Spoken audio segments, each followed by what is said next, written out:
ವೀಕ್ಷಕರೇ ನಮಸ್ಕಾರಗಳು. 100% ಸೋತಿದ್ದ ಪಂದ್ಯದಲ್ಲಿ ದೊಡ್ಡ ಹೈಡ್ರಾಮಾ ನಡೆಯಿತು. ಇನ್ನು ಕೊನೆಯ 18 ಎಸೆತಗಳಲ್ಲಿ 48 ರನ್ಗಳು ಬೇಕಾದಾಗ ಅಶುತೋಷ್ ಶರ್ಮಾ ಅವರು ಸ್ಫೋಟಕವಾದ ಇನ್ನಿಂಗ್ಸ್ ಆಡುವ ಮೂಲಕ ಡೆಲ್ಲಿ ತಂಡಕ್ಕೆ ಪಂದ್ಯವನ್ನು ಗೆಲ್ಲಿಸಿಕೊಟ್ಟರು. ಹೌದು, ಟೀಮ್ ಇಂಡಿಯಾ ತಂಡಕ್ಕೆ ಇದೀಗ ಮತ್ತೊಬ್ಬ ಫಿನಿಶರ್ ಸಿಕ್ಕಿದ್ದಾನೆ. ವೀಕ್ಷಕರೇ, ಇದೆಲ್ಲದರ ಸಂಪೂರ್ಣ ಅಪ್ಡೇಟ್ಸ್ ಬಗ್ಗೆ ತಿಳಿಯೋದಕ್ಕಿಂತ ಮುಂಚಿತವಾಗಿ ನಿಮ್ಮ ಪ್ರಕಾರ ಅಶುತೋಷ್ ಶರ್ಮಾ ಅವರಿಗೆ BCCI ಮಂಡಳಿಯು ಚಾನ್ಸ್ ಕೊಡಬೇಕಾ ಎಂದರೆ ದಯವಿಟ್ಟು ಕಾಮೆಂಟ್ ಬಾಕ್ಸಲ್ಲಿ ಪ್ರತಿಯೊಬ್ಬರೂ ಕೂಡ ಎಸ್ ಎಂದು ಟೈಪ್ನ ಮಾಡಿ ನಿಮ್ಮ ಅತಿ ಅಮೂಲ್ಯವಾದ ಕಾಮೆಂಟ್ಸ್ಗಳನ್ನು ತಿಳಿಸಿ.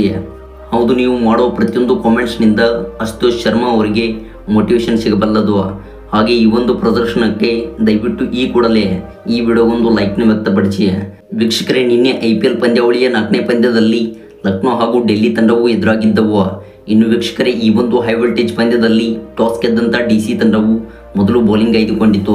ಹೌದು, ಟಾಸ್ ಸೋತು ಮೊದಲು ಬ್ಯಾಟ್ ಮಾಡಿದ ಲಕ್ನೋ ತಂಡವು 20 ಓವರ್ಸ್ಗಳಿಗೆ 209 ರನ್ಸ್ ಕಲೆ ಹಾಕಿ 8 ವಿಕೆಟ್ ಕಳೆದುಕೊಂಡು 210 ರನ್ಸ್ಗಳ ಟಾರ್ಗೆಟ್ ಕೊಟ್ಟಿತ್ತು. ಬಳಿಕ ವೀಕ್ಷಕರೇ, ಈ ಬೃಹತ್ ಮೊತ್ತದ ಗುರಿ ಬೆನ್ನಟ್ಟಿದ್ದ DC ತಂಡವು 19.3 ಓವರ್ಸ್ಗಳಿಗೆ 211 ರನ್ಸ್ ಕಲೆ ಹಾಕಿ 9 ವಿಕೆಟ್ ಕಳೆದುಕೊಂಡು 1 ವಿಕೆಟ್ಸ್ಗಳ ಭರ್ಜರಿ ಗೆಲುವು ದಾಖಲಿಸಿತು.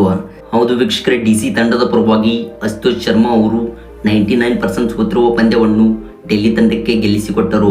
ಹೌದು, ಎದುರಿಸಿದಂಥ 31 ಎಸೆತಗಳಲ್ಲಿ 5 ಬೌಂಡ್ರಿ ಹಾಗೂ 5 ಸಿಕ್ಸರ್ ಸಮೇತ 66 ರನ್ ಬಾರಿಸಿ ಮಿಂಚಿದ್ದಾರೆ. ವೀಕ್ಷಕರೇ, ಈ ಒಂದು ಸ್ಫೋಟಕವಾದ ಇನ್ನಿಂಗ್ಸ್ನ ಮೂಲಕ ಸೋತೆ ಹೋದ ಪಂದ್ಯವನ್ನು ಡೆಲ್ಲಿ ತಂಡಕ್ಕೆ ಗೆಲ್ಲಿಸಿಕೊಟ್ಟರು. ಹೌದು, ಈ ಆಟಗಾರನ ಪ್ರದರ್ಶನದಿಂದ ಇದೀಗ ಇಡೀ ವಿಶ್ವವೇ ದಂಗಾಗಿದೆ. ವೀಕ್ಷಕರೇ, ಇದಾಗಿತ್ತು ಈ ಒಂದು ಪಂದ್ಯದ ಬಗ್ಗೆ ಸಂಪೂರ್ಣ ಹೈಲೈಟ್ಸ್.